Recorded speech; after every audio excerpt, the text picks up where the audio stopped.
Malien assalamu alaikum ambe malien fo ka malien be wala yuma don wakati na mali kono ani mali koka ambe jamana din fo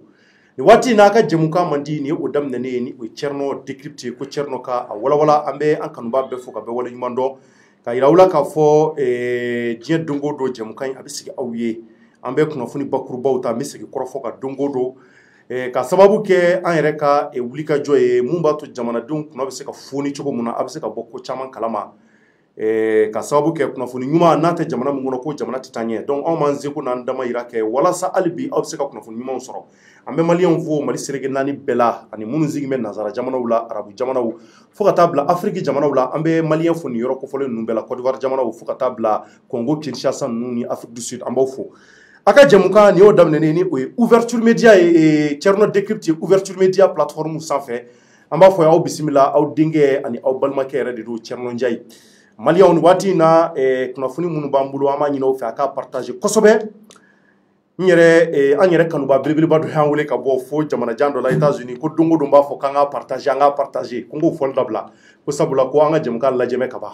ale k'an ka faamuya k'a fɔ partageli in fana y'a damana concept wɛrɛ de ye a dabɔkun y'ale bi maa minnu d'a kalama ko partageli bɛ se ka kɛ sababu u kɛrɛfɛmɔgɔw bɔ a kalama k'olu bɔ a kalama o dɔrɔn de don sinon hali n'an da ma maga la an b'a kalama k'a fɔ mɔgɔw b'a dɔn ko an bɛ lajɛ donc o tɛ baasi ye ko tɔ la donc nin waati in na an ka sujetw an yɛrɛ ɲɛ b'a la cogo min na an ɲɛ bɛ ka mun sɛbɛ o ye an ka karamɔgɔ ye ni o ye Imam Umaru Jara kunungo ko mun kɛra ka na a ma dogo aw la an da magara la sabula an ka karamɔgɔba fila ko u welela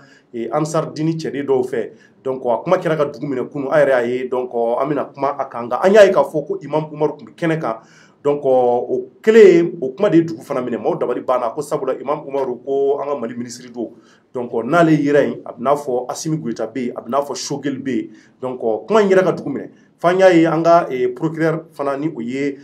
Touré procureur de la commune 4 donc maliyɛnw ale fana kumana kan donc a ye fɛn caman fɔ donc an da bɛna mago la ka walawalali kɛ ne ni n ka ɲɛmaa o Yusu Mangara ani ka fara Mamadu Jefaga kan an da bɛna maga ka se ka an ka hakililataw fɔ a ka bonya ani karama kɔnɔ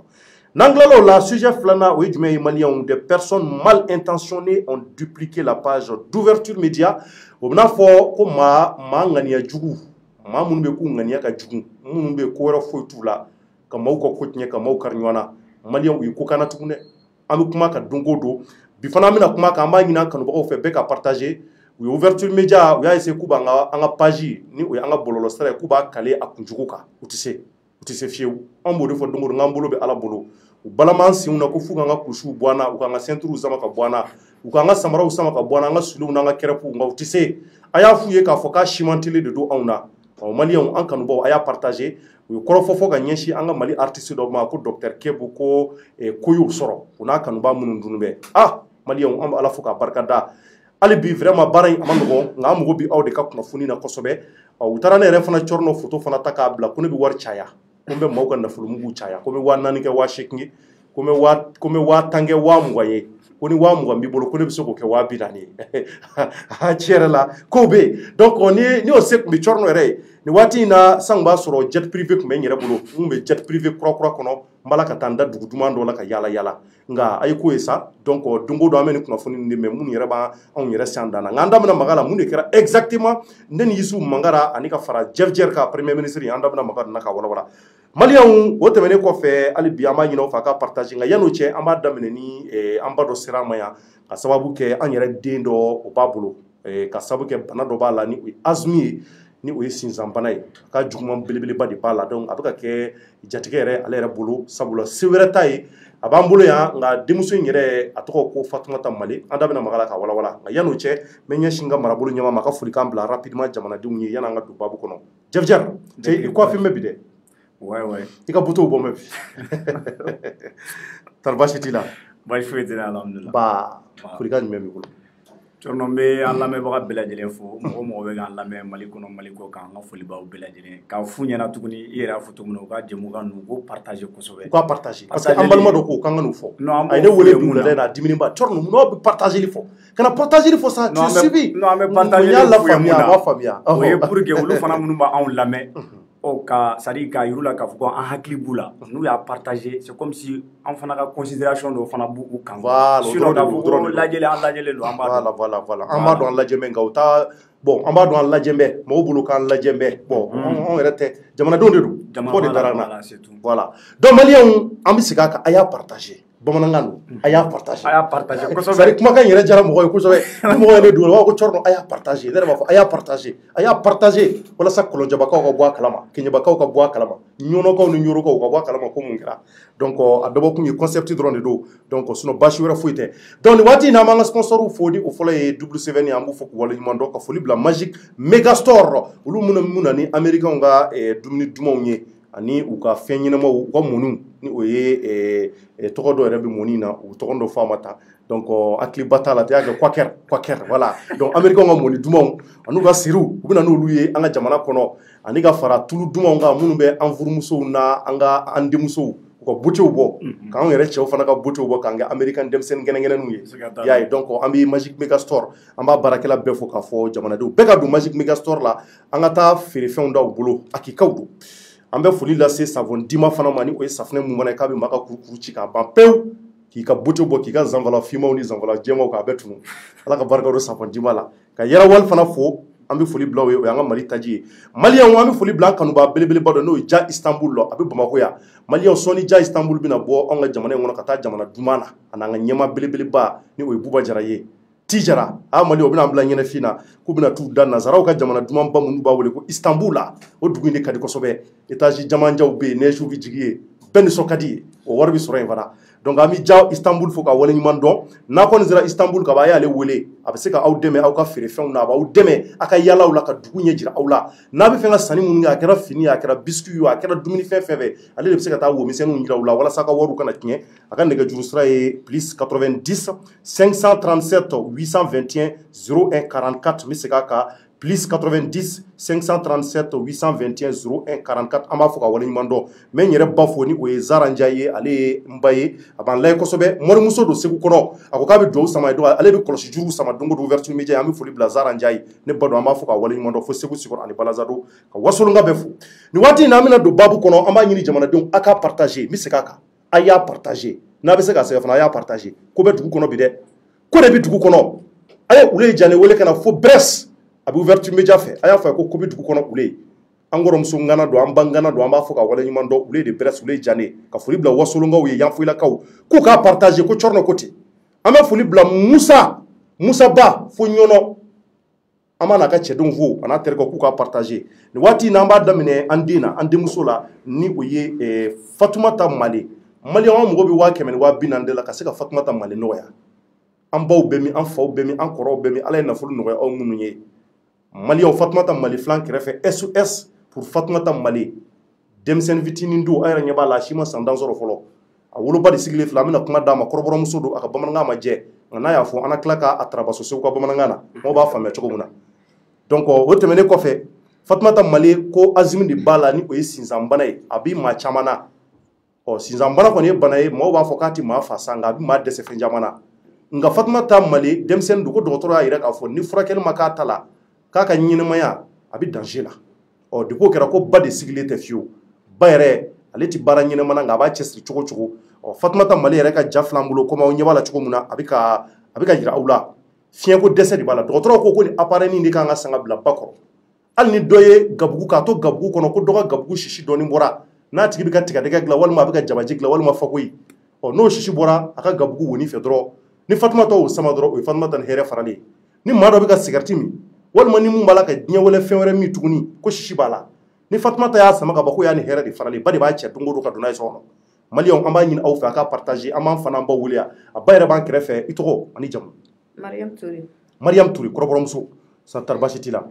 nba donc k'i denmuso y'an wele a bɛ dɔgɔkun caman bɔ k'an k'i dɛmɛ ala kama ko se t'i ye denmuso in bɛ danger la an ko n b'o kɔni di kɛ k'anw balolo to yan ani an kanubagaw minnu bɛ k'an lajɛ a tɛ kɛ k'olu si balolo to yan parce que dɛmɛ bɛ kɛ an ka page in kan kosɛbɛ mun de b'i réellement Fatumata la a ko kɛra cogo di a mɛnna ma se sababu de ye ne se yan sababu d'accord i kan kɔrɔta den man kɛnɛ depuis ne jiginna na man kɛnɛ kolo dɔ bɛ yen docteur ko ne ma a bɛ tunu kolo de b'a kolo bɛ yan a kolo de bɔlen don awɔ bɔlen don kolo in bɔlen don a nirakili ne taara ko n'a ye 5 mois sɔrɔ ne ka taa arajo ne taara kɛ o ye 6 ans de yira 6 ans de yira la 6 ans de yira d'accord mais tout le temps n tɛ 2 mois bɔ n bɛ docteur so la i bɛ taa dɔgɔtɔrɔso la n bɛ taa dɔgɔtɔrɔso la n bɛ wari min bɔ a tɛ se n bɛ wari min bɔ a tɛ se ka ɲɛfɔ n bɛ ventolin san appareil u ko ne k'a san k'a bila so kɔnɔ pour que a ka to ka u b'a cogoya yira ne na n bɛ ventolin k'a k'a nun na a bɛ lafiya den kɔsɔn n kɛra handicapé n tɛ bɔ i tɛ bɔ ale kɔsɔn n tɛ se ka bɔ n tɛ se ka so ta mun jama b'a la parce que j'ai des problèmes hali sisan n bɛ Ɲamakɔrɔ suguda de la n'u ye Sise hali o don na n bɔra a problème kelen de la ale ko parce que ni appareil donna na yani comme 6 ans don a ka expiration ka ba sigi a bɛ yɛlɛ ko malformation a côté fila ni a kɛra galaka fila ninnu awɔ donnen don ɲɔgɔn na i y'a faamu i ma kolo in ye ɲɛ b'a la donc ni kolo in ni mɔgɔ magara la i ma ɲɛ b'a la ɲɛ bɛ kolo la ni dɛsɛ na a b'a fɔ ma a bɛ n dimi kuma dɔw la n'u y'a gosi a la ani hakili bɛ fɛrɛkɛ ani hakili bɛ minɛ mais est-ce que fura b'a la a taara dɔgɔtɔrɔw ko de ko fura b'a la ko fura sisan ko ne ka taa ko clinique golden den ko bɛ b'a fɔ ma clinique golden awɔ olu ko parce que olu ka fɛngɛ ne ye ɲininkali kɛ ko ne ye docteur dɔ sɔrɔ ko ni ne 700 000 bɛ se ale bɛ se ka radio les trucs alors que awɔ k'a lajɛ ni opération bɛ na parce que les côtes là ko n'o soulevera a bɛ lafiya a bɛ na lafiya awɔ d'accord donc o de la i y'an wele ko se t'i ye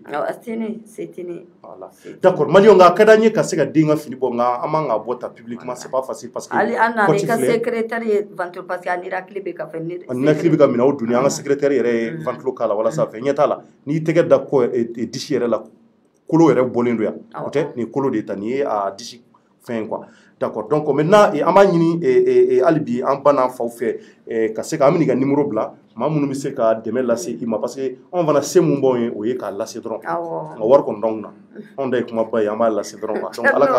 ka maa ɲumanw dɔrɔn de bɛ se ka an kumakanw minɛ tɛgɛ fila la donc a ka nɛgɛjuru sira 90 84 10 48 a bɛ Orange Money kan a bɛ sɔrɔ fana n'i welela parce que maa dɔw bɛ se k'i dɛmɛ hakili ɲuman ye ko bɛɛ tɛ wari ye a bɛ se ka kɛ dɔw fana ye dɔgɔtɔrɔ olu b'a ko fura b'u bolo a la voilà donc den kɔni filɛ maliyɛnw don o don a bɛ problème na a bɛ kasi don o don dɔw de ko ne ma non n ka na yan ka den photo bila réseaux sociaux c'est pas bon o dɔw bɛ yen u ka ɲi dɔw bɛ yen u man ɲi dɔw bɛ yen u ka ɲi dɔw bɛ yen u man ɲi awɔ de la ne y'i ɲininka kɔsa in ne yɛrɛ a ko dɔ y'a ka wari minɛ i ko dɔ y'i ka 1000 minɛ k'a tigi ko k'a bɛ se k'i ni faama dɔ ɲɛ jira ko baroni gami walima wura dusu k'i ka 1000 d'ale ma o to yan k'o tigi tununa n'a ka 1000 ye fo bi ale ye 1000 fara ɲɔgɔn kan ale bolo n'a sera o faama ninnu yɔrɔ n'o ye baroni gami ni wura dusu ninnu ye olu bɛ se ka dɛmɛ dɔ las'a ma nka k'a b'o tigi wele fo bi a t'o sɔrɔ k'o tununa la donc o bɛɛ ye parce que a mɔgɔ bi a ko société dɔ de don donc k'ale bɛ se ka i ɲɛsin faamaw ma o y'a ye sa bon ni mɔgɔ bɛ dugu kɔnɔ nin ko nin de b'i sɔrɔ n'i bɛ degun kɔnɔ nin minnu b'i sɔrɔ kosɛbɛ donc i k'i hakili to o yɔrɔ la kana da bɛɛ la réseaux sociaux kan réseaux sociaux a nana ɲɛni kama nka a nana tiɲɛni kama dɔw fana bɛ ka tiɲɛni k'a la kosɛbɛ donc an b'a fɔ ala ka Fatumata Mali nɔgɔya n bɛ segin téléphone numéro kan maa minnu bɛ fɛ ka dɛmɛ lase u ka téléphone numéro ni o ye a woloba ye i ko k'i tɔgɔ Touré Mariam Touré 90 84 10 48 90 84 10 48 an b'a ɲini aw fɛ dɛmɛ in a bɛ kɛ ka se ka Fatumata de nɔgɔya walasa Fatumata bɛ se ka hɛrɛ sɔrɔ cogo min na a ba bɛ degun min na o bɛ se ka ban cogo min na Fatumata ça va somɔgɔw bɛ ɲɛ t'a yɛrɛ hali kuma nege t'a yɛrɛ la kuma nege t'a la bana in yɛrɛ de a ma se kuma la halisa a ma se kuma la sisan a bɛ kuma fɔ i t'a ka kuma faamu tellement ka jouer don a kan d'accord ala ka nɔgɔya hali bi merci beaucoup Mariam an b'i fo ala ka nɔgɔya vraiment an tili la ala ka maa ɲuman dɔw bɛna don an jigi merci amina yarabi amina merci d'accord donc Mariam an yɛrɛ bɔra ka nin ye an bɛ dugawu kɛ hali bi mun ye Mariam i sigi fɔlɔ Mariam i sigi en attendant que an ka mɔgɔw kana aw lawuli fɔlɔ entre temps donc an b'a fɔ a y'a partager n'a bɛ se ka vidéo kurunin yɛrɛ tigɛ ka bila minnu bɛ se ka dɛmɛ lase woloba in ma degun bɛ maa caman na nka ni anw ni ala y'a ni maa mun bɛn kɔni o de don donc an bɛna tila ka ɲɔgɔn sɔrɔ tout de suite Thierno Décrypte ko Thierno ka a walawala an ɲɛ bɔra k'an ka procureur ba ye ni o ye Touré ale ka kɔrɔfɔ dɔ ye internet kan donc an bɛna o lapasser an bɛna débat sigi ka hakilaw fɔ ko tari Imam Umaru Jara yera kɛnɛ ka kunun ka sababu kɛ degun minnu bɛ yen nɔ an ka silamɛw yɛrɛdamaw ni ɲɔgɔn cɛ nka an bɛna kuma o de kan sisan an bɛ ɲɔgɔn sɔrɔ tout de suite Thierno Décrypte. K'i sigi k'i kunjan a bɛ miiri ko fɔ nga miri cɛba ti bɛɛ ye Magic Mega Store ale kɛra miri cɛba dɔ ye ni ka se ka wulikajɔ dɔw sabati ka na ni américains ka produit dagabanaw ye an ka jamana kɔnɔ. Magic Mega Store olu ka wulikajɔ an'u ka cɛsiri u ye ka se ka américains ka marchandise baw u ka produit ba minnu bɛ ni a kaɲi adamadenya yɛrɛ taabolo ma ka olu lakana kosɛbɛ ni ka se ka donna ye an ka ban Maliba kɔnɔ. Magic Mega Store u ka wulikajɔ n'u ka cɛsiri o ye américains ka dun ka faw taasiraw la boisson b'o la biscuit b'o la fo ka taa bila an ka nafɛn dumuniw olu caman b'o la. Magic Mega Store u ma da o kelen ma u tilala ka wulikajɔ sabati mun ye baganw ka dumunifɛnw ye sɛ b'o la wulu b'o la fo ka taa bila baganfɛn caman na ka na n'olu ka dumunifɛnw ye an ka jamana kɔnɔ. Magic Mega Store ma da o kelen ma cɛnya yɛrɛ taabolo la an balimamusow ani américains ka tugu dalabanaw ye tulu minnu bɛ k'a kaɲi adamaden farikolo ma fo ka taa se américains ka tele ɲumanba ninnu ma ani u ka meubles minnu bɛ k'an ka telew bɛ sigi u sanfɛ fo ka taa se fɛn wɛrɛw ma. Américains u ka mɔniw ni u b'u wele nazarakan na ko quaker. Magic Mega Store u daga bɛ Bamako u ka nɛgɛjuru sira o ye 20 20 85 50 66 74 85 51 walima 66 64 85 52. Magic Mega Store i kɛra maliyɛnw jigi. Voilà maliyɛnw an segira kana plateau kan tuguni ni wagati na an da bɛna maga sujet bakurubaw la. N ka ɲɛma sera plateau kan ni o Yisu Mangara ye ɲɛma tari baasi t'i la kɔni. An bɛ Ala tanu. Somɔgɔw bɛ di? Ça va alhamdulillah. Bah et bienvenue. Folikan jumɛn b'i bolo? Ok, Thierno, merci pour l'invitation. Nga foli b'i ye, nga foli bɛ maliyɛn bɛɛ lajɛlen ye, an ka auditeur minnu sɔgɔlen don an ka bɔlɔlɔ siraw la, ni o y'an ka page Facebook ani an ka chaîne YouTube ye. Bon, k'a fɔ an lamɛnnikɛ jama ye k'a fɔ ko site internet b'an bolo, mise à jour bɛ ka kɛ. Mise à jour bɛ ka kɛ. Voilà, donc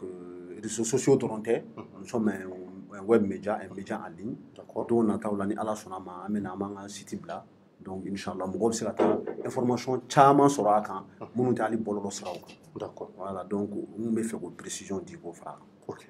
Ɲɛma an y'a ye kunnafoni gɛlɛn minnu b'an bolo bi des personnes mal intentionnées nka yan'an ka daminɛ an b'a daminɛ imam ta la. Maliyɛnw kununko a yɛrɛ bɔra k'a ye Bamako kɔnɔ ko dɔ kun kɛn bɛ ka duru Bamako kɔnɔ yan. Kunnafonidila caman bɛ yen minnu da yɛrɛ tun bɛ ka siran ka se ko in ma ka sababu kɛ a kɛcogo ye. Sabula an bɛ waati minnu ye sisan ni mi hakili to i kumacogo la a na fɔ k'i bɛ karisa contre la k'i tɛ karisa fɛ i ka hakilatɔ ni karisa ka hakilata ka o de y'a to sababu ye i bɛ se ka kuma lankolonw f'u ma. Kununko a yɛrɛ b'a dɔn Bamako kɔnɔ yan kunnafoniw carila an ka Mali karamɔgɔ belebeleba fila bɛ yen minnu dɔnnen don silamɛya diinɛ kɔnɔ u bɛ maaw seli u bɛ silamɛw seli misiri kɔnɔ ni o ye Imam Mohamed Traoré ani ka fara Jabi kan Imam Jabi. A fɔra ko ninnu welelen don an ka finitigiw fɛ ni o ye gendarmerie don maliyɛnw ko u y'u wele k'a sababu kɛ ko dɔ de ye plainte don u kama plainte kɔnɔna na a donna commune 4 tribunal la an da sera a ma kunun plainte donnen a yera k'a fɔ mɔgɔ kɔni ye weleli bila u ma kunu tile fɛ an y'a ye dimanche fɛ a bɛ réseau kan k'u kan ka wele u kan ka ye tribunal na 8h ni o ye nɔgɔ kaɲɛ 8 ye o hukumu kɔnɔna na sɔgɔmada fɛ an y'a ye k'a fɔ maaw kɛra ka yen va kosɛbɛ maaw kɛra ka yen va sunamɔgɔw kɛra ka yen va kosɛbɛ kosɛbɛ maa caman kun bɛ yen kunnafonidilaw yɛrɛ caman kun bɛ kɛnɛ kɔnɔ kan na maliyɛnw nana ye k'a fɔ fɛn caman fɔra kɛnɛ kan nka a nana ye k'a fɔ an ka imam fila ninnu ko u bilala u taar'u ka denbaya la kɛnɛ kan Lima Mamu Diko ale tun bɛ kɛnɛ kɔnɔ Mamu Diko maa t'ale fɔ maa ye tuguni jamana in kɔnɔ ale dɔnnen don ale yɛrɛ ye kumakanw da a ye fɛn caman fɔ mun ye Yakubu Dugure ale fana tun bɛ kɛnɛ kɔnɔ fo ka taa se diinɛ ɲɛmaa caman ma olu bɛɛ tun bɛ kɛnɛ kɔnɔna na kuma in kɔni a fɔra ko Ansar Dine ni o ye Ousmane Sherif Aïdara ale fana ye an ka Mali karamɔgɔba ye a dɔnnen don en même temps il est le président du Haut Conseil islamique ni o ye silamɛw ka jɛkuluba mun bɛ o ɲɛmaa fana don ko o ka Ansar Dine maa dɔ de taara plainte don o plainte donni na a kɛra sababu ye kumakan caman fɔra a la tarabasoli caman kɛra la bɔlɔlɔ siraw kan ani radio sow la ani yɔrɔ caman télésow fana b'a la nka maliyɛnw a nana ye k'a fɔ kuma ninnu kɔni a kɛra a yɛrɛ bɛɛ y'a mɛn anw kunnafonidilaw caman yɛrɛ siranna k'i da maga la nka i b'a dɔn k'a fɔ ni kunnafoni kɔni bɛ jamana kɔnɔ sabula kunnafoni ɲɛnamaw nin ko minnu bɛ tali kɛ mun ye politikimaw ka ko diinɛ ɲɛmaaw ka ko fo ka taa se fɛn divers ma anw minnu bɛ kunnafoni di an jagoya bɛ ka kuma dɔ fɔ a la kɔni maaw bɛ se k'u tanfa dɔn o sababu la an ye Yakubu Dugure wele an sera k'ale de sɔrɔ kunun ale ye fɛn caman fɔ o waati y'a sɔrɔla mun ye Ousmane Serif Aïdara ye ale fana kun bɛ kɔrɔfɔ la a ka fidèles ɲɛ an ka émission daminɛna o waati la k'a sɔrɔ Serif Aïdara ni o ye Aïdara ye ale yɛrɛ kɔni kun ma tila fɔlɔ kɔrɔfɔw la o kɛra sababu ye an ma se ka Aïdara ka maa sɔrɔ fɔlɔ parce que ko mɔgɔw kun bɛ k'a laɲini fɔlɔ fo Aïdara yɛrɛ kun ma tila kɔrɔfɔ la nka an y'a ye kɔrɔfɔw kɔnɔna na ko Aïdara ye fɛn caman fɔ k'a fɔ k'ale ka mɔgɔ minnu taara don ko u m'a fɔ ale ye k'u bɛna taa plainte don ko ni karamɔgɔba ninnu kama ko n'o tɛ k'ale kun tɛ sɔn ko sabula maa mun taara don a ye a tigi tɔgɔ fɔ n'i ma fili ko Basiru Wajon de si je ne trompe pas ko kuma in kɔrɔfɔla k'a ko k'a bɛna taa plainte ko dɔ bɛ k'i dɔgɔya k'i nɛni k'i menacer ko bɛna taa plainte don contre X a bɛna taa don contre X o kɔrɔ k'a ma maa tɔgɔ fɔ ale kun t'a dɔn maa min don yɛrɛ nka k'ale bɔlen y'a kalama k'a fɔ ko nin don ko tiɲɛ yɛrɛ la k'a ma diya ale Aïdara ni o ye Sirifukɛ ye le président du Haut Conseil islamique Malien Aïdara ye fɛn caman fɔ o la a ye kuma caman fɔ k'a ɲɛsin k'a fɔ olu kɔni ka laɲini ye bɛn ni sabati ye nka ko in kɛra cogo min na tiɲɛ la k'a ma bɛn ale ma wa a y'a kali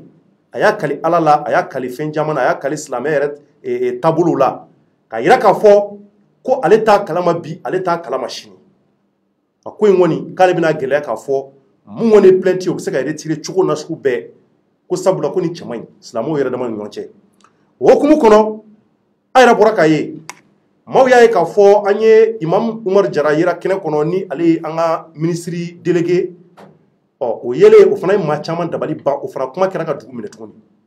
ko tari Imam Umaru bi gouvernement la n'a fɔra k'ale yera tara ti fɛn dɔ jira wa bɛɛ y'i ta fɔ an tilala ka na procureur yɛrɛ ni o ye procureur Touré fana ka kɔrɔfɔ ye ale ye mun fɔ n b'a ɲini aw fɛ an ka jɛ an k'o lamɛn n'an tilala ɲɛmaa bɛ n bolo kɔrɔ yan an bɛna débat daminɛ kumakan in kan sabula Touré ye mun fɔ a ye kuma caman fɔ ko in kɔnɔ kuma minnu bɛ yen ko a ye maaw dabali ban an kɔrɔ Ibou Sy ale de tun bɛ kɛnɛ kɔnɔ Ibou Sy de taara ka se ka taa ja ninnu da Maliyɛnw b'a ɲini aw fɛ an ka jɛ ɲɔgɔn fɛ an ka se ka procureur Touré a ka kɔrɔfɔ ninnu k'u lamɛn ɲɔgɔn fɛ. Je dis, mais c'est pas possible. Ça, c'est parce que les gens ne savent même pas c'est quoi être ministre de la République. Comme ministre de l'Autonomie. Comme ministre de l'Autonomie, c'est Kounouko, Otra, Gendarmerie.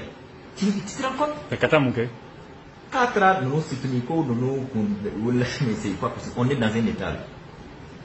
Quand on est dans un état, on se soumet à ses règles. C'est cela. Quand on est dans un état, on ne peut pas être au-dessus d'une convocation règle, d'une interpellation policière. C'est pas possible ça. C'est cela l'État. Et quand on porte l'échappe de ministre, il y a ces comportements qui ne nous sied plus.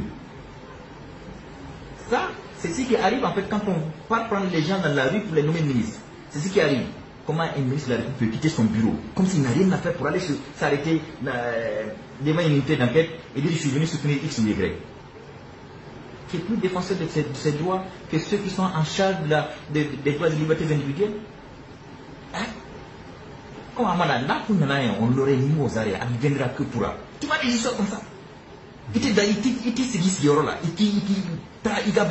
Dans une république, chacun doit rester à sa place et jouer le rôle qui lui est dévolu par la loi. C'est ça une république. C'est ça un État.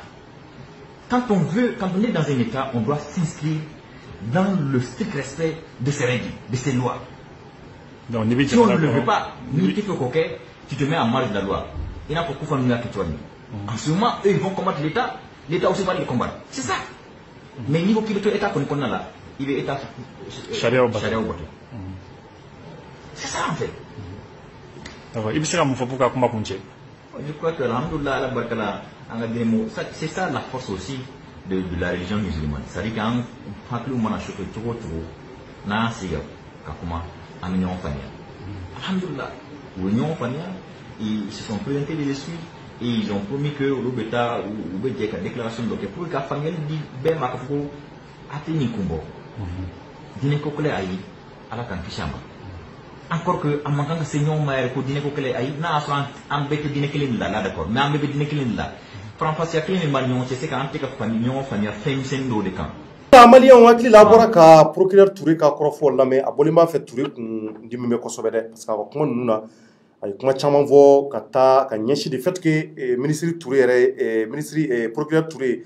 ko ninnu minnu kɛra kunu a yera Imam Umaru Jara yɛrɛ ka yeli maa caman a ye mɔgɔ yɛrɛ caman yɛrɛ dabali ban ko Imam Umaru bɔ est ce que a taara yen nɔ bɔ en tant que ministre de l'État parce que n'i y'a ta k'a lajɛ ministre ye bɛɛ jɛ ye silamɛ bɛɛ jɛ don bon hali n'i y'a jateminɛ kunnafonidilaw yɛrɛ caman bɛ yen minnu y'u kɔlɔsi ka taa kɛnɛ in kan a kana fɔ ko nin bɛ karisa ka ko ta nin bɛ karisa parce que en réalité aujourd'hui an bɛ waati min na jamanadenw fɔ bɛɛ ka dɔn k'a fɔ Mali ye silamɛ jamana de ye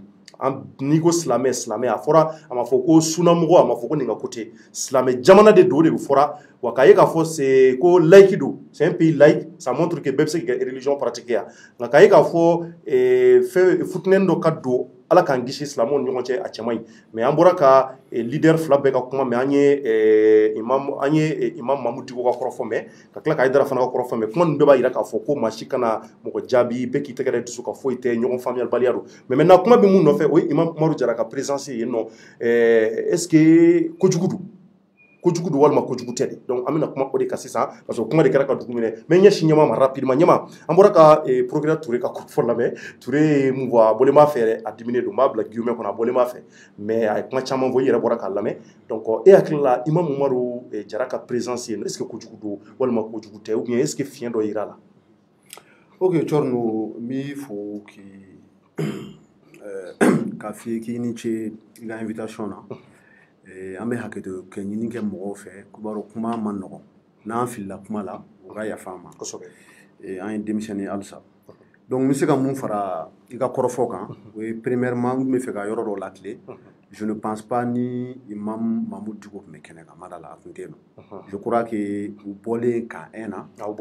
taara se Diko ma n t'a dɔn u sera Diko ma Badabugu de y'a fɛ yen wa ou bien u taara yɔrɔ wɛrɛ de mais a ka kan ka fɔ Diko tun tɛ yen nɔ de Diko tun tɛ kɛnɛ ɲɔgɔn sɔrɔ yɔrɔ wɛrɛ de la donc Imam Diko kumana yen nɔ parce qu'il faut pas que mɔgɔw ka bila hakili la on n'est pas là pour tromper qui que ce soit o ye kelen ye filanan yani an ka kuma Imam Umaru Jara ka présence kan i ye kuma wɛrɛ fɔ n bɛ fɛ k'o fɛnɛ lakile c'est vrai bɛɛ b'a fɔ i da la Mali ye silamɛ jamana de ye ne yɛrɛ b'a fɔ e b'a fɔ mɔgɔ caman b'a fɔ maliyɛnw yɛrɛ b'a fɔ mais en réalité Mali ye silamɛ jamana ye parce que il y a une prédominance de la religion musulmane ça c'est vrai mais dans les textes du Mali le Mali ce n'est pas un pays islamique oui. Voilà nous sommes un pays laïque. On n'est pas un pays islamique. Il y a la Mauritanie, c'est un pays islamique. Le royaume chérifien au Maroc, c'est un pays islamique. Le royaume d'Arabie Saoudite, c'est un pays islamique. Voilà, c'est un royaume islamique. Yémen, voilà, Iran, Irak, ça c'est des pays islamiques. Je pense que c'est l'Irak dernièrement. Mais même la Turquie c'est un pays laïque, malgré que c'est la mère Tchaman. Donc il faut expliquer que c'est la mère Tchaman, chiffre à 95%. Bon, de nom, hein, je ne dis pas de pratique, c'est la méthode qu'on a Tchaman, Malien 95% c'est la méthode. Bon, on dit c'est la mère Djogo, parce que nous ne sommes pas là, débat religieux. Mais dans les textes du Mali, Mali Sharia Sumba, nous sommes Maliens concernés. Mun be malien bɛ diriger an ka système de gouvernance an ka système politique c'est-à-dire an ka hadamadenya yɛrɛ taabolo mun be an ka jamana sariya fɛnw ta k'u sigi sen kan o basé no mun kan o y'an ka constitution de an ka constitution bɛ mun fɔ que le Mali c'est un pays laïque o de bɛ fɔ an b'an basé an ka constitution de kan k'an ka baara bɛɛ kɛ et on dit que la constitution est au-dessus de tout. J'ai bien dit quand on se place dans la République, parce que le Mali est une république, on dit la République du Mali. Oui. Donc quand on est dans une république, il faut savoir qu'il y a des valeurs. Quand on est dans une république, il faut savoir qu'il y a des principes. Et quand on est dans une république, il y a des symboles. Maintenant, c'est-à-dire que ni be jamana kono, on va faire jamana mako république. Fait chaman ba de no chorno que tu dois prendre en compte. Ne ma da Mali la ko république do. Et Chornote, j'ai fait un mot Mourou Keta, ni aller en présent Foloy, aller ni en offre Mou, Mouni Maliga indépendance proclamée, ou lui a décidé qu'avec Maliga qui est républicain. Or, donc, au Kera 1960, faut en abla 2021. On est 600 à la Tchane sans pire. Or, donc, Ama Mali formé républicain ni le Mali. En la constitution, qu'on fait Mountiseka bla, c'est-à-dire que yɛlɛma tɛ se ka don fɛn mun na hali constitution yɛrɛ tɛ se ka yɛlɛma ni don mun na o ye la forme républicaine du Mali k'o tɛ se ka changer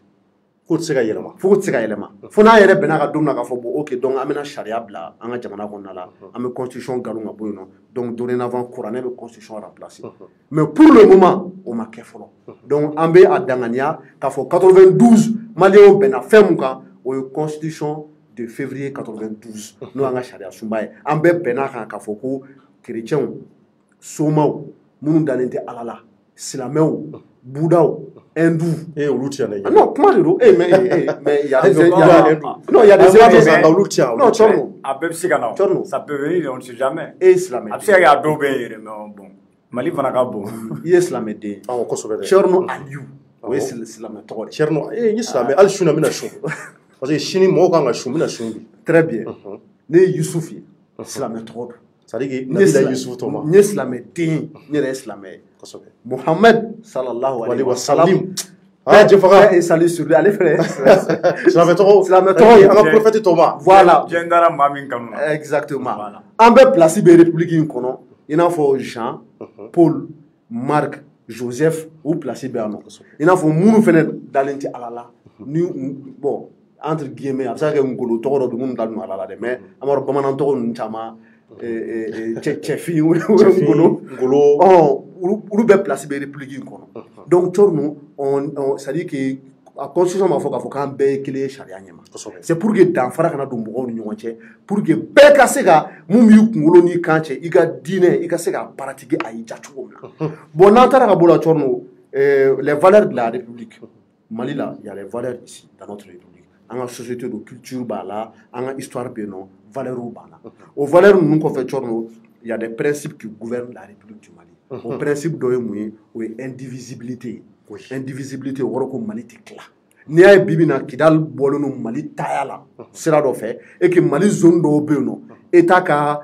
sariya tɛ boli yen nɔ État ka fanga tɛ boli yen nɔ o ye an dɛsɛlen de ye sinon normalement n'an ma dɛsɛ a man ka kɛ c'est vrai ça c'est le principe de l'indivisibilité a man ka tila territoire man ka tila o kɔfɛ tuguni nous sommes une république démocratique c'est-à-dire o ye bɛɛ fanga ye donc o bɛɛ fanga in kɔnɔna la Thierno il y a ce qu'on appelle la séparation des pouvoirs kosɛbɛ o séparation des pouvoirs tɛ dɔwɛrɛ ye o ye pouvoir exécutif pouvoir judiciaire pouvoir législatif législatif o ye minnu bɛ an ka sariya bulon kɔnɔna la c'est-à-dire wasa bulon kɔnɔ minnu bɛ sariya kisɛw ta o kɔfɛ pouvoir exécutif o ye jamana kuntigi ye kala bɛ fili ale fɛnɛ ale n'a ka gouvernement a ka premier ministre n'a ka ministre pouvoir judiciaire o ye an ka fanga bonda ye minnu bɛ an ka sariya minnu bɛ an ka kiiri tigɛ procureur juge magistrat fara ɲɔgɔn kan avocat b'a la olu ye pouvoir judiciaire ye a faamuyara sisan nɔ donc a ka kan république kɔnɔna la Thierno ninnu ka séparer ka bɔ ɲɔgɔn na u bɛ séparer ka bɔ ɲɔgɔn na dɔwɛrɛ tɛ dɛ c'est pour maintenir l'équilibre pour que dictature kana kɛ jamana kɔnɔna la n bɛna mɛ explication de pour que mɔgɔw k'a faamuya on dit que ces trois pouvoirs là ni fanga saba u bɔlen don ɲɔgɔn na c'est-à-dire que bɛɛ n'i tafan don et en même temps c'est-à-dire que il y a des moyens d'action les uns contre les autres o moyens d'action tɛ dɔwɛrɛ ye jamana ɲɛmɔgɔ ale bɛ se ka assemblée dissous a bɛ se k'an ka wasabulon a b'a ci a b'a fɔ a ye sigi élection kan député fɛn bɛ yen nɔ n b'u bɛɛ gɛn o se bɛ président ye i n'a fɔ an ka wasabulon olu fana bɛ se ka motionner censure ta ka gouvernement galon ka bɔ yen parce que Alpha ma dɔ kɛ yɛrɛ ka assemblée ci exactement je fɛ ka exemple dɔ di effectivement a kɛra motionner censure tun tɛna kɛ Buguni kama mais a ma kɛ parce que a yɛrɛ démissionnera donc o kɔfɛ Thierno pouvoir judiciaire quelque part magistrat mun fɛ parquet mɔgɔw n'u b'a fɔ ko procureur n'a ka jama eux ils sont placés hiérarchiquement sous la hiérarchie du ministre de la justice donc quelque part interdépendance b'u ni ɲɔgɔn cɛ mais indépendance bɛ yen nɔ c'est-à-dire a bɛ fɔ ko c'est-à-dire que bɛɛ kɛlen don k'i ka yɛrɛma hɔrɔnya ta pour que dɔ kana peser dɔ kan u bɛ se ka ɲɔgɔn bagabaga u bɛ baara kɛ ɲɔgɔn fɛ mais ils sont tous indépendants donc maintenant pourquoi n ye nin bɛɛ expliquer pour dire que quand on a un ministre d'une république n'i ye république n filɛ nin ka nin forme min fɔ tan je pense que bɛɛ y'a faamuya n'i ye nin république ministre ye ko e nommera de i bɛ yan somaw kama i bɛ yan chrétienw kama i bɛ yan agnostiques minnu dalen tɛ ala la i bɛ olu kama i bɛ yen silamɛw kama i bɛ yen budaw kama i bɛ yen hinduw kama c'est à dire que i ka alimamiya casquette n'i donna i ka ministériya so kɔnɔ ou bien ni ministériya veste b'i la i b'a bɔ k'a bila kɛrɛfɛ n'i taara misiri kɔnɔ i bɛ kɛ alimami ye n'i taara i ka so i bɛ kɛ alimami ye Par exemple, toi, Tchorno, actuellement, abonné au Nyebila, tu es journaliste et tu es présentateur. Il y a une émission animée. Mais ni voilà, non. Tchorno, ni tarasso, il m'a dit, elle te regarde parce que tu es son mari. Elle te voit pas comme le journaliste Tchorno Ndiaye. Ni voilà, non, ni tarifa, ni banyama, Ulubi, il a dit, il en faut thé. Donc, ministre, à partir du moment que tu es ministre et que tu es en fonction, tu représentes l'État du Mali où que tu sois. Surtout Barakedo. Et Borika bureau qu'on a là, Tchorno. Kataka fara manifestant ou pas. Gendarmerie d'armes. Alors que d'autres de convoquer là, charia tigla moro fait, critique là fait, k'a faut couper fait la main. A ma faut coup note, a ma faut coup noter, a ma faut coup oui moro farake, a ma faut coup n'amener qu'à tatou. A fera de coup ou bien la main. Donc, et mon kana, et mon état représentant, toi qui dois consacrer la séparation des pouvoirs, et mon kana qui est au garant. Le garant, c'est quoi? C'est-à-dire que mon mumbi se ga fait que voilà ça, je sais pas, le garant, bon, comment je vais appeler ça? C'est-à-dire que mon mumbi, mon kana kele que voilà ça, quoi. Et le kana kele que voilà ça, séparation des pouvoirs, que c'est qu'à consacrer, ou à bon yona, pega indépendance à toi dama. Et ministre, tu fais partie de l'exécutif, et mangi dado pouvoir judiciaire qu'à barala. C'est comme si quelque part, il y a un magistrat ou une police ou une gendarme. Il y a un parce que vous faites un pouvoir judiciaire. Mais est-ce qu'il y a un dadouala? Tu vois, il y a un discours là. Oui, mais est-ce que à Tagara Keneka, peut-être Imam Oumarou Diarra, il est imam. Les deux autres nous vont interpeller là, je pense que c'est les imams. Peut-être est-ce qu'à en tant que lui aussi, il est imam. Et puis est-ce que Imam Oumarou Diarra aussi, il est ministre délégué, il n'est pas ministre? Tchorno, mi jabi. Non, I know. Voilà, ok. Donc, pour ne pas monopoliser, il est le ministre. Pour ne pas monopoliser la parole, comme comment Kaïda Chamanda, il y a Moudou Djefra qui est là, peut-être qu'il y a aussi deux fois. Mais il y a une question flajabi. Ministre délégué et ministre. Agno au débat ouverture média depuis longtemps. Tchorno net na sikoka. Anya ira dien mala ka fo ministre délégué et ministre abékili. C'est juste les noms qui changent. Ministre délégué, c'est-à-dire qu'il y a un département qui a Doni, ministre, mais ministre qui a prérogative ou clame. D'accord, il est considéré aussi comme. Mais c'est un ministre, Tchorno. Il joue même de l'immunité. Nikalo Sara, ministre. Mais ministre de Moussa Salam Tori Bidama, à Momlou Babolo, à bureau Babolo, mais ministre de Tchorno. En Europe, là, on a un temps perdu au camp. Il y a un Almamindo, une flène en forçant, on a un ministre il est imam. Nabarasso, il est père de famille, il est chef de famille, il est marié et il est imam. Mais Barakedo, moi, il faut que dimanche, c'est le ministre délégué à la solidarité et à l'action humanitaire. En tout cas, humanitaire, solidarité et action sociale, humanitaire. Et je crois qu'il doit être rattaché au ministère de la Santé. Bon, ça dit que Barakedo m'a opéré. Comme il est Barakedo,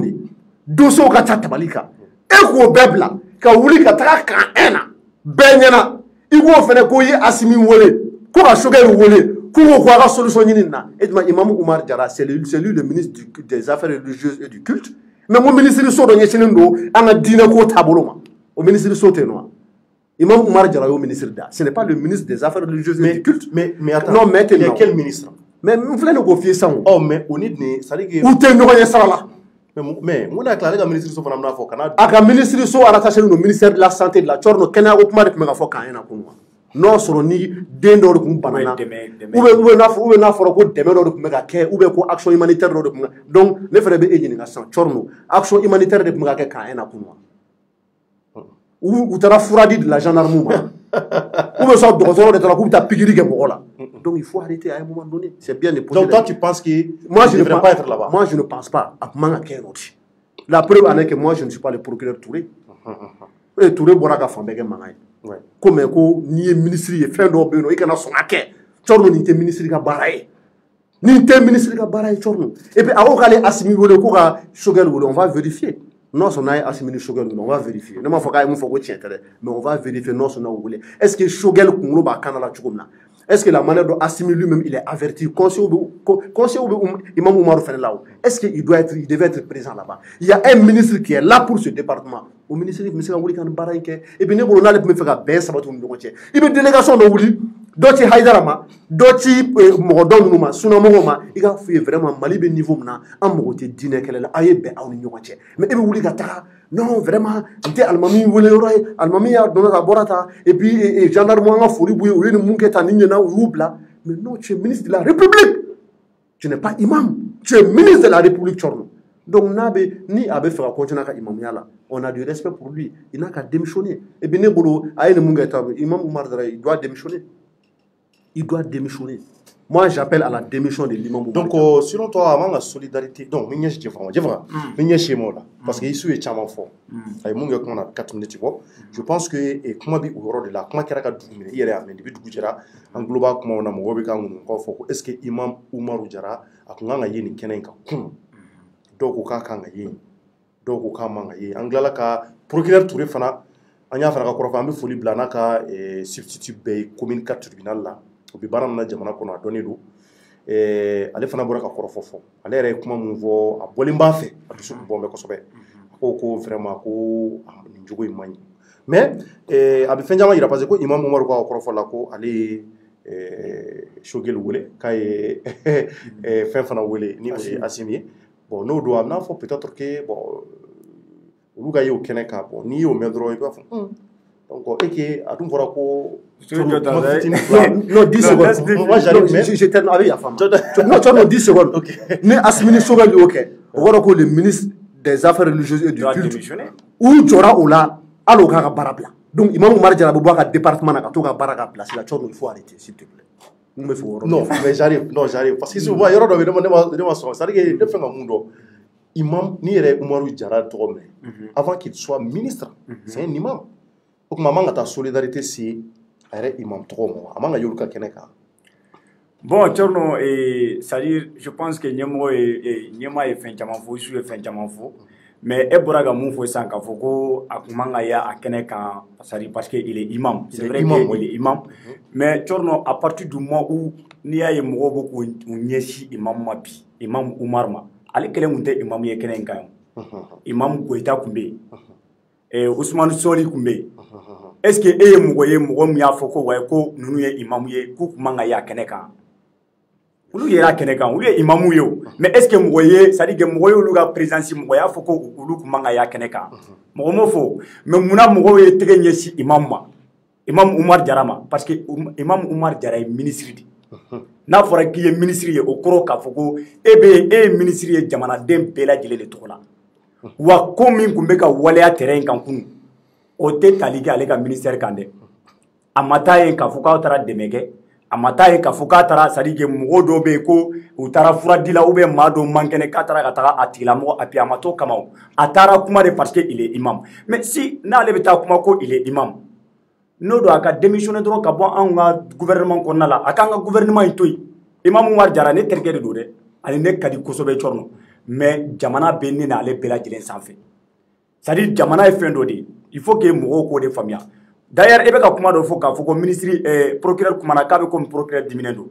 Tchorno procureur diminente mais procureur bega tien de fo. C'est-à-dire ambe jamana dola. Tien fo mamandi Tchorno a gele ni a fo, c'est-à-dire mogo bi ke fin chukube. Mais procureur ye kuma mu fa e tien de fo. Aya ira ka korofo konna de ka foko para wore be ministre la munte ni ye tien de do. Aka barate ni o Imam Oumar Diarra ni aka ni boli la kata ni keneka Tchorno aba ira ne la ka foko ale re blalen do ministre asari ga be ministre ya re nuna aka woroli ira tato ni kera ministre jamana kono ikanga min wale ya re nere ay mun wale mun ke kunwa o ba ira ne la ka foko ale re imana ke ministre ikanga wale mun sabati ale re to do ere parce que na ba do ateye ni keneka ni imam de do c'est vrai que imam do ibaro anga jamana ko nala jamana be yoro mun na san Tchorno ay ni kuma fo amena an ko an ka diinɛ ɲɛmɔgɔ wagati dɔ sera u k'a lajɛ u ka bɛn sabati u yɛrɛ dama ni ɲɔgɔn cɛ parce que jamana bɛ ka taa tagabolo min kan quoi a bɛ ka na ni degun ye an tɛ ala deli a la mais ala ye minnu kɛ ɲɛmɔgɔ ye olu k'a lajɛ u ka bɛn fɛn na Imam Oumar Diarra ta Tchorno n bɛna ni kuma ye imamu dɔ yɔrɔ a bɛ minisiriya de la n'ale kuma na kɛnɛ kan a tun bɛ se ka Haidara ka numéro bɛ sɔrɔ a bolo ni Haidara ka numéro tɛ sɔrɔ a bolo Haidara nɔfɛ mɔgɔ dɔ ka numéro bɛ sɔrɔ a bolo n'olu si ka numéro tɛ sɔrɔ a bolo imam Diko ka numéro bɛ sɔrɔ a bolo maa minnu tun b'a kɛnɛ kan a dɔw ka numéro tun bɛ sɔrɔ a bolo mais a bɛ se k'u wele c'est à dire ka sɔrɔ ale yɛrɛ ma se kɛnɛ kan k'a f'u ye dɔrɔn a y'a laɲini a ka bɛn dɔ sabati aw ni ɲɔgɔn cɛ yan'a ka se nin yɔrɔ la et puis ministre wɛrɛ bɛ yen mun yɛrɛ bilalen don jamana kɔnɔna la diinɛ ko ani fɛn fɛn bɛ hali minnu tɛ diinɛ la maa bɛ yen maa kɛrɛnkɛrɛnnen bɛ ministre kɛrɛnkɛrɛnnen bɛ o baara kama e t'o ye hali somaw culte minnu bɛ somaya kɛ ani minnu bɛ diinɛ wɛrɛw la o ministre so yɛrɛ sigilen don jamana kɔnɔ o ma sigi dɔwɛrɛ kama dɛ pour que ka se ka bɛn ani kɛlɛya k'o sabati c'est à dire que diinɛ mɔgɔw ni ɲɔgɔn cɛ k'a jira k'a fɔ ko an bɛ jamana mun kɔnɔ on est dans un pays laïque aw ka ministère filɛ nin ye wa ministère in sigikun tɛ k'a fɔ ko nin diinɛ ni nin diinɛ de a sigilen don jamana c'est à dire que jamana den bɛɛ lajɛlen de tɔgɔ la o tun bɛ se ka taga o ma ye kɛnɛ kan o kuma ye kɛnɛ kan an m'a mɛn k'a fɔ ko o ka représentant tun bɛ yen mais Imam Umar Jara ale tun man ka ye nin kɛnɛ kan cɔrɔ nin b'a yira ne la bolo hali n'a sɔrɔla a yɛrɛ imam ɲɔgɔnw don a n'u bɛ ɲɔgɔn dɔn kosɛbɛ donc e tun tɛ man ka se n k'a bilalen don jamana ka baara la n'a ye ministre briefing ta ka bɔ a kunna ka se yen kɛ a tɛ se k'o ayi cɔrɔ tɛ se ka kɛ o ayi a tɛ se ka kɛ o a taara ni ministre tɔgɔ ye n'a ma taa ni ministre tɔgɔ ale bɛ se k'i jɔ cogo di ko n ye Asimi wele n ye Sogɛli wele mun y'ale ni Asimi ni Sogɛli mun ye communication tɛmɛ u ni ɲɔgɔn cɛ fo ka se degré la k'ale b'olu wele parce que il est ministre. Non mais est-ce que a y'o fɔ yɛrɛ a y'o fɔ ka da contexte. cɔrɔ t'a a ka vidéo la mais ne tɛ ka nkalon tigɛ o c'est parce que il est ministre kɛ a ko k'ale Asimi wele o sinon e ka Asimi wele kɛ imamu joli bɛ yan olu bɛ se ka Asimi wele wa. Est-ce qu'on peut demander à la régie de faire passer le truc. Imamu joli de bɛ yen. a ka discours bɛ yen nɔ dɛ. Est-ce que a ka discours. cɔrɔ imamu joli bɛ yen c'est à dire que imamu joli de bɛ Mali kɔnɔna la. olu tun bɛ kɛnɛ in kan yen est-ce que olu ko an ye Asimi wele wa est-ce que olu ko an ye Sogɛli wele wa ne bɔra ka maa minnu tɔgɔ fɔ sisan Imam Goyita Abdoulaye Goyita o ye ne yɛrɛ ka imamu de ye a ka di ne ye fo k'a faga Ousmane Soli Traoré tun bɛ yen olu fana ye imamu de ye mais est-ce que olu imamu olu y'a fɔ ka intervention kɔnɔna la ko n ye Sogɛli wele wa ou bien ko n ye Asimi wele wa mais n'i y'a ye ale y'a fɔ parce que ale bɛ gouvernement de kɔnɔna la ale ni Sogɛli ka surun ani Asimi ka surun mais ale man ka ye a kɛnɛ kan de ni imamu ko de don. Peut-être que a wele pour que bɛn. Non bɛn ko cɔrɔ c'est-à-dire bɛn ko ni fɛn ninnu tɛ nin ye quoi i b'a dɔn imamu bɛ ka nin mun kɛ o b'a yira de k'a fɔ ko en réalité jamana yɛrɛ tagabolo an bɛ jamana min kɔnɔ n'o ye république ye i n'a fɔ ɲɛmɔgɔ y'a fɔ cogo min na imamu ka nin kɛwale b'a yira ne la k'a fɔ ko république yɛrɛ sens ye mun ye yɛrɛ ale m'o faamuya parce que ale bɛ pouvoir exécutif de fɛ mun b'ale bila ka taa yɛrɛ sɔrɔ pouvoir judiciaire ko ka baara la hali n'a sɔrɔ i ye imamu de ye ale man ka kɛ a kɛnɛ kan o a man ka kɛ a kɛnɛ kan yɛrɛ à partir du mois où a bɛ ka jamana bɛɛ de représenter ale bɛ k'an bɛɛ de représenter o mun na ale bɛ taa yɛrɛ sɔrɔ ninnu ka kɛnɛ kan a man ka ye yen o a kun kan ka taga a ka baarakɛyɔrɔ la kɔfɛ peut-être su fɛ ou bien wagati dɔw la a tun bɛ se ka bɔ c'est à dire que mɔgɔ a tagalen a ka denbaya la o ye a bɔlen baarakɛyɔrɔ la a bɛ se ka taga ka taa ninnu ɲininka k'o kɛra jumɛn k'o kɛra cogo di vraiment a y'a essayer a ka nin ko in dabila. mais ale man ka ye a kɛnɛ kan ka tila tuguni k'a bɛ kuma ta ko ka kuma o b'a jira k'a fɔ ko ale yɛrɛ tiɲɛ yɛrɛ la mun ye ministiriya ye a m'a dɔn sinon n'a tun y'a dɔn walahi a tɛ k'a kɛnɛ kan wa ne bɛ mun fɔ n terikɛ don dɛ n terikɛ don an ka di foyi t'an ni ɲɔgɔn cɛ mais cɔrɔ vraiment ni de grâce quoi ni nin de y'a tagacogo ye vraiment ne b'a ɲini a fɛ a ka démissionner parce que nin tɛ ministre ka baara ye n'a y'a sɔrɔ a tɛ ministre ka rôle dɔn nin tɛ ministre ka baara ye et puis nin tɛ siɲɛ fɔlɔ ye. Wagati caman hali ministère ala ka ministère yɛrɛ attaché len don mun na wagati dɔ tɛmɛna an tun y'a mɛn k'a fɔ ko mankan dɔ bɛra ani ministère de la santé yɛrɛ ko mankan furukufuruku dɔ tɛmɛna u ni ɲɔgɔn cɛ donc Imam Umar Jara a k'a jateminɛ k'a fɔ ko ni donna gouvernement kɔnɔna la cɔrɔ gouvernement kɔnɔna ani misiri alimamiya tɛ kelen ye. D'accord. Voilà hakilina min b'a la misiri alimamiya la a ka baara kɛ n'o hakilina ye nka n'a b'a fɛ ka baara kɛ n'o hakilina de a ka bɔ an ka gouvernement kɔnɔna la a ka taa baara kɛ n'o hakilina ye ou bien soit a ka to gouvernement kɔnɔ mais nin wale n'a ɲɔgɔnna o ka n'u kɛ nin tɛ kɛ. D'accord a tɛ tɛmɛ o kan Jɛfaga min ɲɛsin Yusufu ma hali bi maliyɛnw yɛrɛ bɔra ka Jɛfaga ka hakilata lamɛn ani ka fara Yusufu Mangara kan ni o ye ɲɛmaa ye ko parce que ko mun ye Imam Umaru Jara ale ye an ka Mali ministre ye donc ko a yera kɛnɛ kan kunun an bɛ segin kɔrɔfɔ kan o kuma de kɛra ka dugudenw ko k'a tun man ka ye nin kɛnɛ kan hali kunnafonidilaw yɛrɛ la fana kunnafonidila caman fana ma se ka ye kɛnɛ kan parce que n'i y'a ta k'a lajɛ diinɛ ko problème c'est pas facile a ka di bɛɛ an ka bɛɛ an bɛ politique ko la Ala k'an kisi Ala kana diinɛ ko tafoyi wuli laɲini ye mun ye a tasuma ka faga bɛn ka na an k'a ye k'a fɔ le président même du haut conseil islamique a yɛrɛ ye wulikajɔ sabati ni ka taa ninnu rencontre bɛɛ k'i tɛgɛ di ɲɔgɔn ma parce que ni ko tiɲɛna an jigi bɛ da jɔn ninnu kan o ye diinɛ ɲɛmaaw de ye o n'an ɲɛ b'a la k'a fɔ hali furugufurugu fitinin b'u ni ɲɔgɔn cɛ a bɛ an siran a b'an jɔrɔ ɲɛma bɛ ɲɛsin ma an ye procureur ka kɔrɔfɔ procureur ko n'a tun sera yen k'ale tun b'a minɛ k'a datugu n t'a dɔn n'i y'a mɛn an b'o de fɔ wa. Bon, moi, oui, si tu le confirmes, c'est qu'il y a faux. Mais nous, on m'a confirmé. Où est-ce qu'il il sera. Il sera de. Non, il est avec Kaye. Est-ce qu'à partir Europe? Non, c'est-à-dire que partir Europe. Progrès, il y a la confirmation. On m'a confirmé. Mais progrès, il y a quoi aller dans les Banako, il y a ministre docteur Melinkeneka. Et comme ministre, comme ko a dabali bana parce que n'u ye maaw ta yɔrɔ la c'est-à-dire ka maaw ta carré kɔnɔnaw la bɔlɔn kɔnɔnaw la ka t'u kɛ ministre ye ko nin de y'a résultat ye. A ko ne y'o fɔ mais k'a fɔ k'a kuma datugu. A ko n'a kun sera yen. Ale ka yɔrɔ la. ou bien a kun b'o de fɔ. n'a sɔrɔ an bɛ se ka segin a yɔrɔ kan dɛ. segin a yɔrɔ kan régie ka lamɛn ka ɲɛ parce que ne t'a dɔn ni ne de y'a yɔrɔ ni faamuya ka ɲɛ parce que ne y'a ye yɔrɔ dɔ la a ko n'a kun sera yen k'ale kun b'a minɛ k'a datugu. n'a fɔ n k'a y'o fɔ ne yɛrɛ ma mɛn. Bon ne yɛrɛ ma mɛn nka a k'a la. n'a bɛ se ka k'a la. a kɔni y'a jira ko ministre min don waati ko c'est à dire ni ye mɔgɔw ta. ne dabali voilà a k'o k'a la segin a kan an b'a ɲini régie fɛ u ka segin a kan an k'o parti lamɛn donc an b'a lamɛn ka ɲɛ je ne sais pas n'a sɔrɔ o de fɔra dɛ. n'a ma fɔ fana an bɛ tɛmɛ o yɔrɔ kan parce que ɲininkali dɔ bɛ ne bolo o yɔrɔ la ka tɛnku e la komi an bɛ sariya k'o kɔnɔ an ka taa. L'État, on se soumet à ses règles. C'est cela. Quand on est dans un État, on ne peut pas être au-dessus d'une convocation règle, d'une interpellation policière. C'est pas possible ça. C'est cela l'État. Et quand on porte l'échappe du ministre, il y a ces comportements qui ne nous sied plus. Ça, c'est ce qui arrive en fait quand on part prendre les gens dans la rue pour les nommer ministres. C'est ce qui arrive. Comment un ministre de la République peut quitter son bureau comme s'il n'a rien à faire pour aller s'arrêter devant une unité d'enquête et dire je suis venu soutenir X ou Y. Qui est plus défenseur de ces droits que ceux qui sont en charge des droits et libertés individuelles. Hein? Comme on l'aurait mis aux arrêts, on ne viendra que pour. Tu vois des histoires comme ça. Dans une république, chacun doit rester à sa place et jouer le rôle qui lui est dévolu par la loi. C'est ça une république. C'est ça un État. Quand on est dans un État, on doit s'inscrire dans le strict respect de ses règles, de ses lois. Donc, si on ne le veut pas, tu te mets en marge de la loi. Il n'a pas beaucoup de que tu as dit. En ce moment, eux, ils vont combattre l'État. L'État aussi va les combattre. Ok, donc maintenant, Mali, donc, en ce grave vidéo parti je pense que ça a été clair. Bon, ok, je vais te répondre. Mais je vais te répondre. Mais je pense que c'est ce que tu qu'est-ce que je vais te répondre. On l'aurait mis aux arrêts. Oh, voilà, ça c'est français très simple. Bon, ok, bon, je vais te répondre. Donc, si ça n'y a, il y a quelque chose. Ok. La question est, en tant que ministre, tu veux ce qu'on fait? Bon, très sincèrement, il y a un faux, Dieu fera un faux, le régime a un faux. Mais tiens, là, quand il aurait mis aux arrêts. Mais à Yoroni, à Nukmala, il faut qu'on Soumaya pour qu'il y ait la mec, parce que j'ai pas bien dit. Non,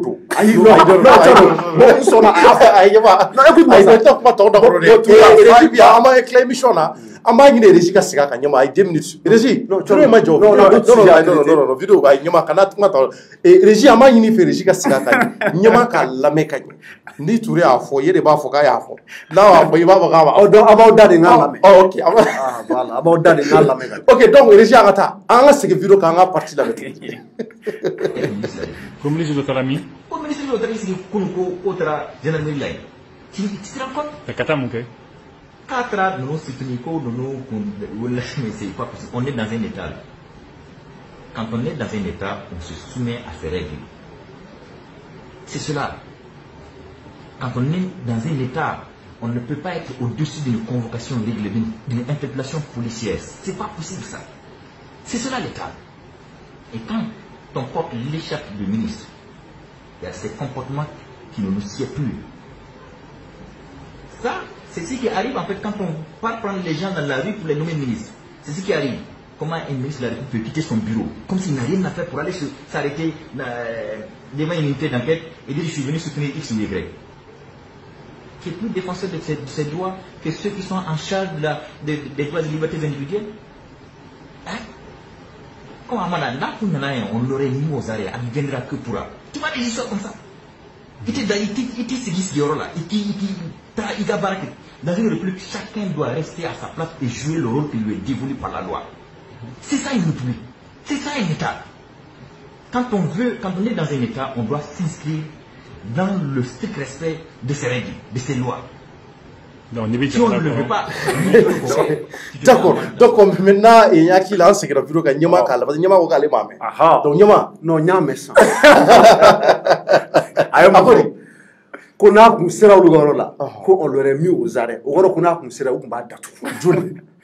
fɛ Touré ko k'a bɛ fɛngɛ datugu Imam Umaru Jara ko n'a kun sera ka yɔrɔ Abana. Donc, on maintenant ne ka question bi yɔrɔ min. il y a question posée. Il y a Fabia. Est-ce que au pouvoir bi procureur Touré bolo ka se ka ministre kuturu datugu wa? Ok, tu vois, nous avons basé texte ou constitution, code de procédure pénale, un ministre en activité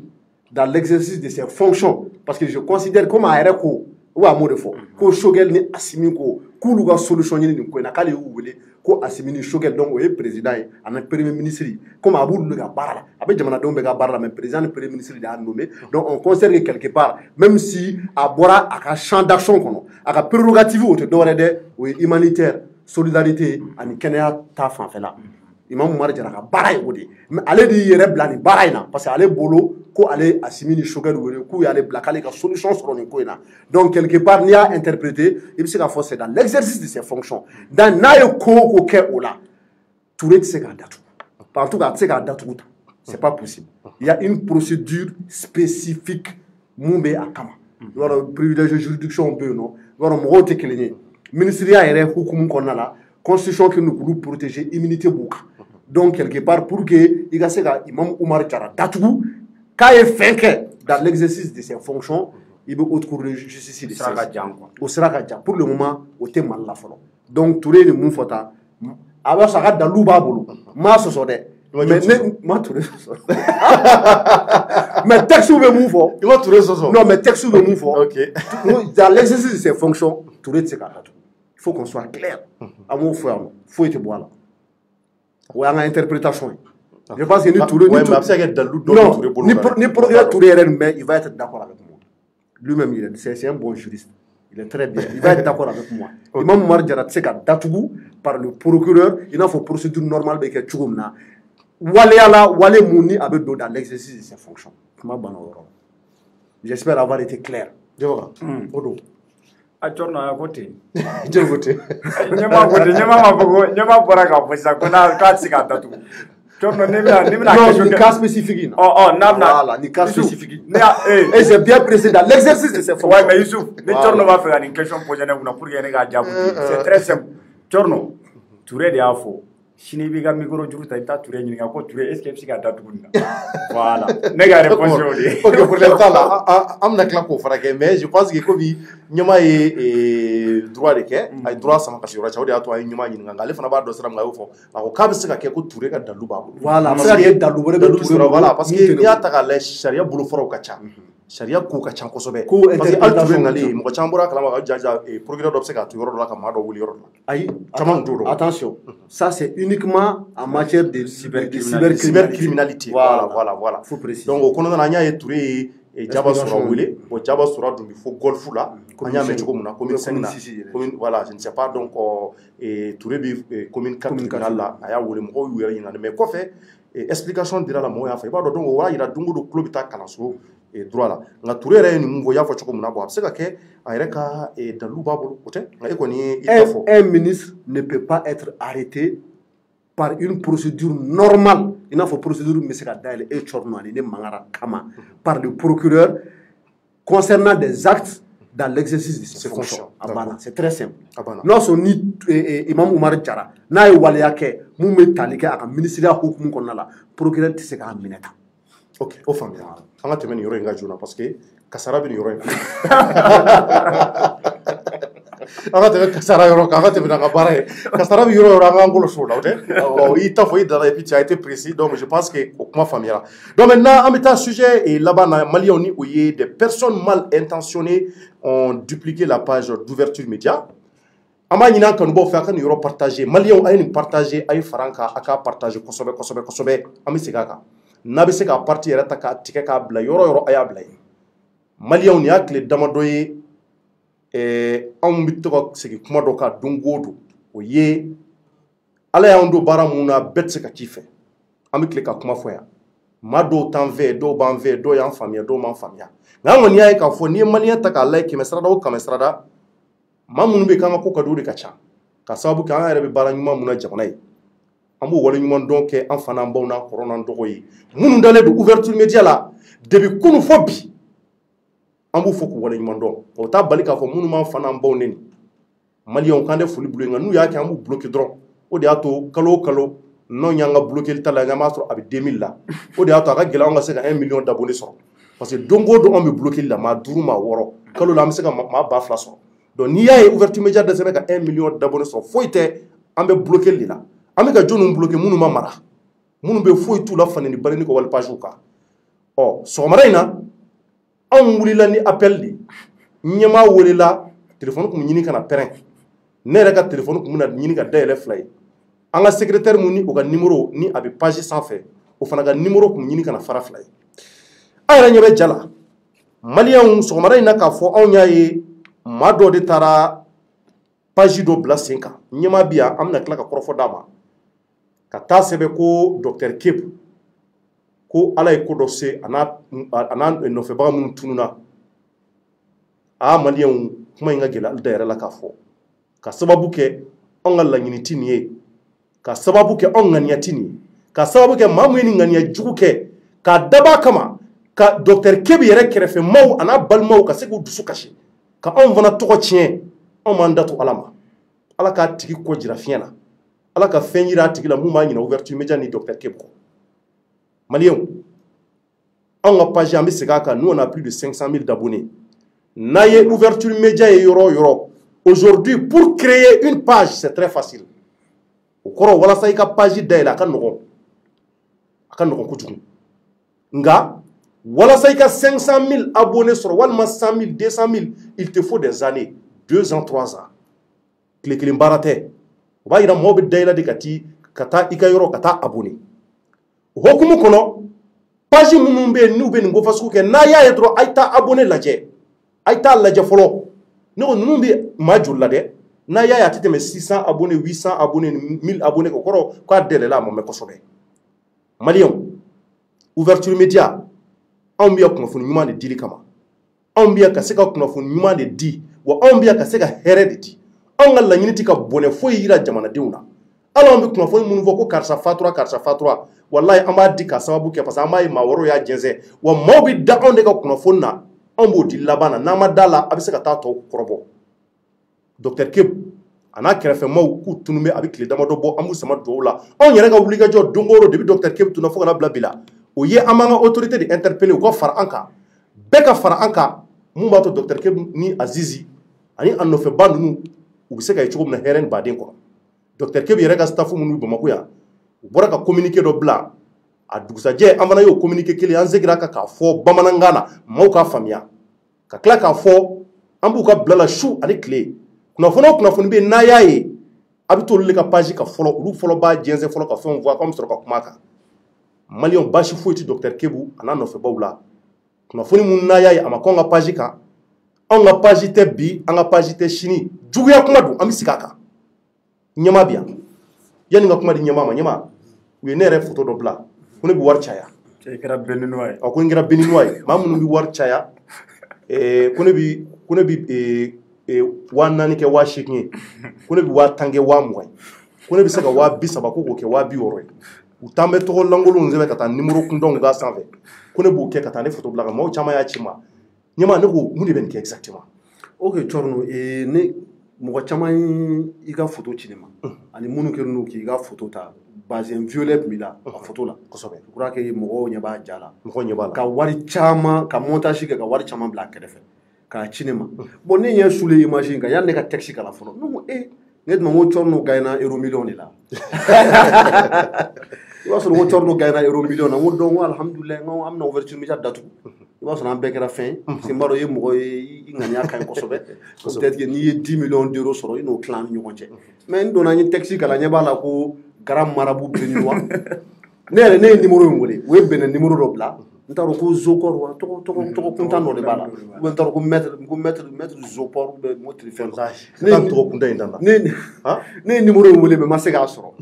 donc b'a la ko i bɛ se ka 3000 donc i n'a fɔ dɛnkɔrɔ bɛ baara mun kɛ dɛnkɔrɔ système donc n'o cɔrɔnɔ yɛrɛ kɛra dɛnkɔrɔ junior fɔ ma dɛ cɔrɔnɔ kɛra dɛnkɔrɔ junior bon ale tɛ wari caya o de tun ka baara ye ah non u y'o de fɔ k'i bɛ wari caya ne ko bon n ko fo n ka nin ko ɲɛɲini i b'a sɔrɔ n ko nin ye cɔrɔnɔ ka kalan wɛrɛ ye parce que mɔgɔw ko cɔrɔnɔ ye journaliste ye kunnafonidila ko a bɛ taa ko comédien fɛnɛ don n ko donc n ko a kɛra multiplicateur d'argent fɛnɛ ye ka fara nin kan o cɔrɔnɔ bon pour être plus sérieux en réalité ne bolo vraiment ça c'est des personnes mal intentionnées c'est des escrocs des manipulateurs mɔgɔ minnu bɛ usurpation d'identité kɛ ka faux et usage de faux kɛ u bɛ escroquerie kɛ u b'i ka image ta ka utiliser sans ton accord et puis u b'a utiliser fɛnw na fɛn minnu bɛ sariya sɔsɔ parce que n'u ye escroqueya baaraw de cɛ mɔgɔ si tɛ diɲɛ kɔnɔ k'i bɛ se ka wari multiplier c'est faux banques de bɛ wari dilan parce que numéro de série de bɛ wari bɛɛ la donc o ka bɔ bɛɛ hakili la o ye kelen ye filanan minnu ye ouverture média page ta ka dupliquer ka na ni page filanan wɛrɛ ye ko ouverture média don ils ont peut-être 800 et quelques abonnés mɔgɔ 800 kɔ bɛɛ b'a dɔn k'a fɔ ko nin tɛ ouverture média page ye mais pour semer la confusion pour que ka mɔgɔw hakili bila filan na qu'est-ce qu'ils font u page bɛ tila ka taa anw yɛrɛ ka élément dɔw ta k'a partager a yɛrɛ ka page kan voilà k'a bila k'an ka vidéo ta ani cɔrɔnɔ décrypte yɛrɛ kan k'o bila a ka page kan donc n'o kɛra mɔgɔ bɛ mun bila tila i b'a sɔrɔ page fila bɛ ouverture média bolo parce que ouverture média page kuntan page dilankolon in a bɛ ka ouverture média page réelle yɛrɛ ka information ta k'a bila donc o bɛɛ tɛ ka mɔgɔw bila fili la donc bɛɛ k'a bila tila k'a fɔ ko ouverture média ye kelen de ye ni aw taara a kɔnɔna la a y'a défiler dɔrɔn a ka nombre d'abonnés lajɛ anw ka abonnés 500 et quelques mille kosɛbɛ bamanankan na maa ba kɛmɛ sa kɛ maa ba 500 ani ba 500 donc demi million presque 600 000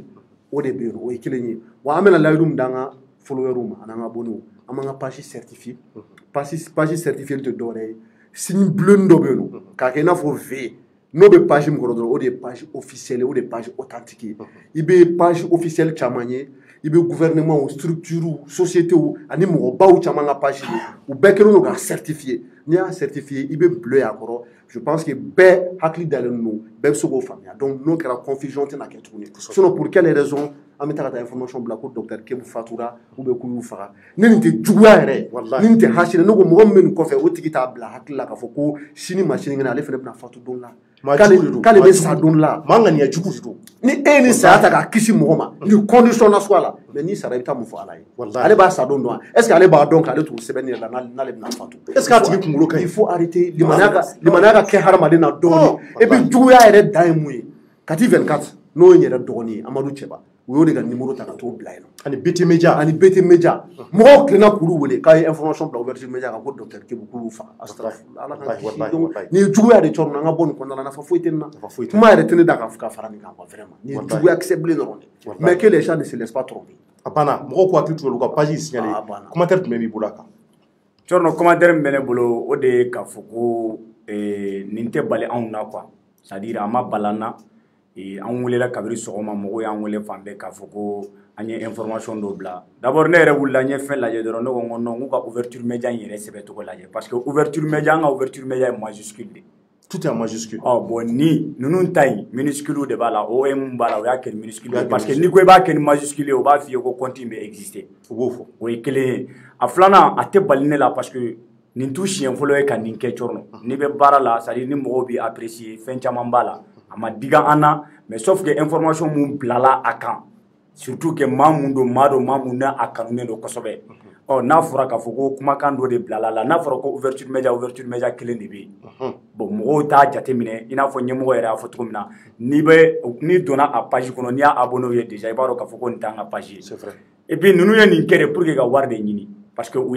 tilara ka fɛn dɔw kɛ ko ka duwawu kɛ ko anu ko numéro orange money bila ne yɛrɛ numéro in wele k'a lajɛ mais n ma se k'a sɔrɔ c'est à dire k'a bɛ sonné mais maa t'a ta mais sauf que mɔgɔw ka fɛn dɔ faamuya nin tɛ anw siɲɛ fɔlɔ ye ka nin page ninnu k'an ka page in kuma fɔ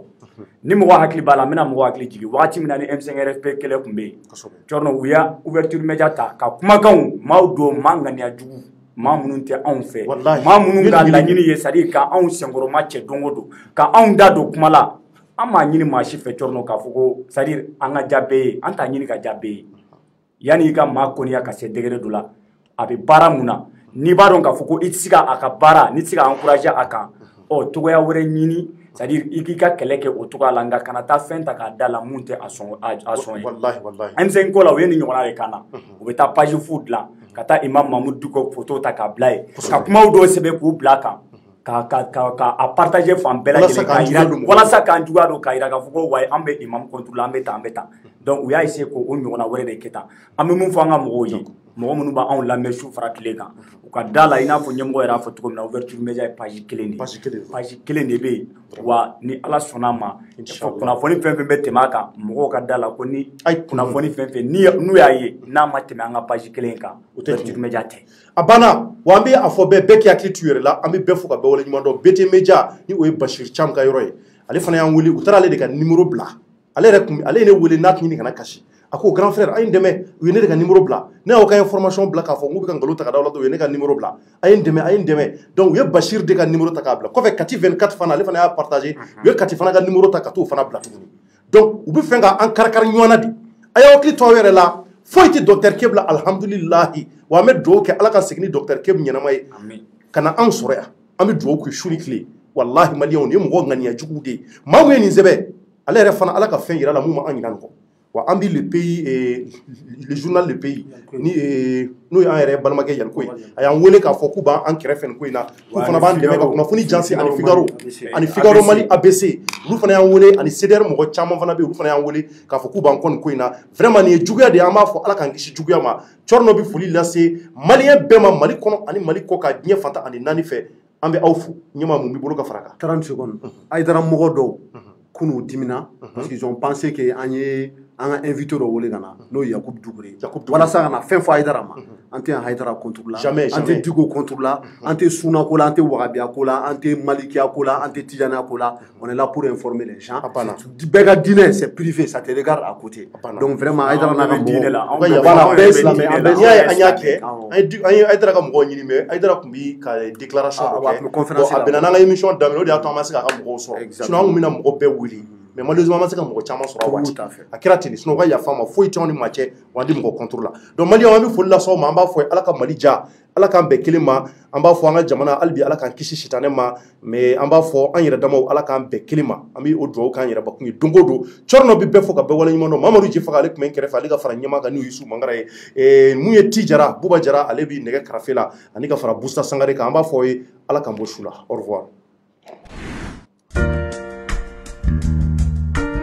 A banna pewu pewu awɔ aw ka dusukasi tajiko la bolimafɛnko ta fan o fan o kɔni wa o banna pewu pewu yarawali nana ka maliyɛn bɛɛ lajɛlen lafiya esansi ɲuman gazuwali ɲuman tulu ni bolimafɛn minɛn ɲuman bɛɛ lajɛlen sɔrɔ yɔrɔ yarawali de don yarawali la aw ka bolimafɛnw bɛ ko k'a jɛ k'a lahalaya bɛ jate minɛ k'a di masawura la i ta ɲɔgɔn fila ye o kɔfɛ a ma se k'i yɛrɛ sɛgɛn yarawali la i bɛ se k'i ka fɛnmisɛnnin santaw bɛɛ lajɛlen sɔrɔ wa sɔngɔ damatɛmɛ diya yarawali k'i dɛmɛ i ka taamaw la k'i nisɔndiya ka segin so.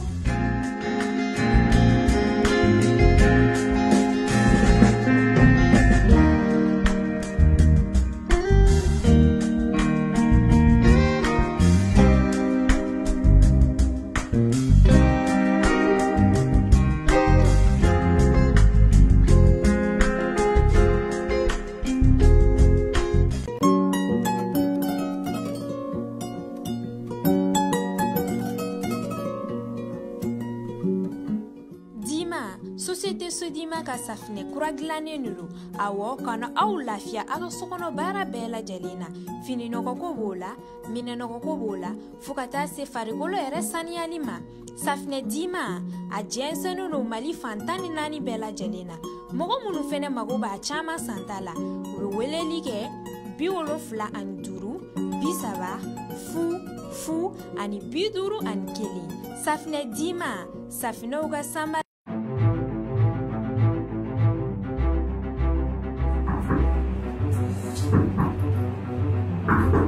Oui.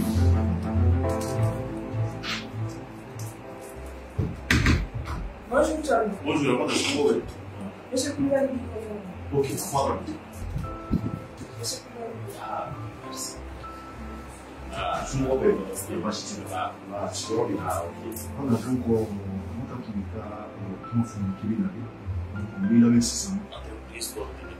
tɔgɔ service an ka baara ye denmisɛnnin tilala kalan na yala an bɛ se ka baara garisɛgɛ la cogoya min na ka se ka formation kɛ denmisɛnnin na.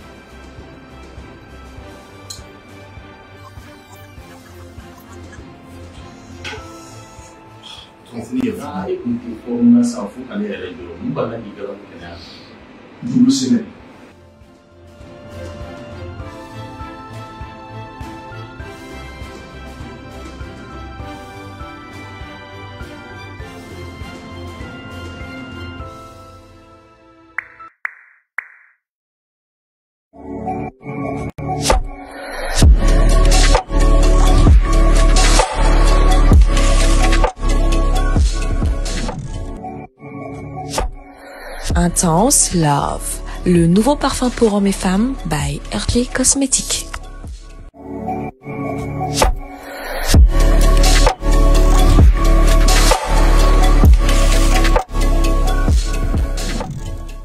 Pure Séduction, le nouveau parfum pour femmes par RJ Cosmetics.